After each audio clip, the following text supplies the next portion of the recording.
త్వరలోనే ఉందంటారు అనమాట. ఉంది, హాయిగా ఉంది, చక్కగా. నాకు ఒక కొడుకు జెమినీలో ఎడిటర్. అతను ఇష్టపడ్డ అమ్మాయిని పెళ్లి చేసుకున్నాడు. ఆ అమ్మాయి గవర్నమెంట్ టీచరు.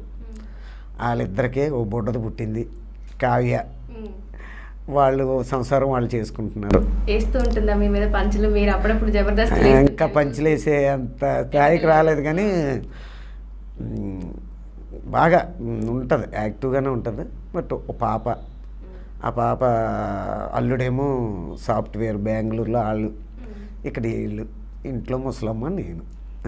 సో అలా ఎన్ని రోజులు షూటింగ్లో ఉంటారు? ఎన్ని రోజులు చెప్పలేమమ్మా. ఒక్కోసారి మొన్న అన్ సీజన్ వచ్చింది, ఆషాఢ మాసం మూడం వచ్చింది. నెల రోజుల్లో ఒక 2 రోజులు 3 రోజులు బయటికి. హాయ్ వ్యూవర్స్, నేను మీ హైపరాది. Please subscribe Tulasi Talkies, share చేయండి, లైక్.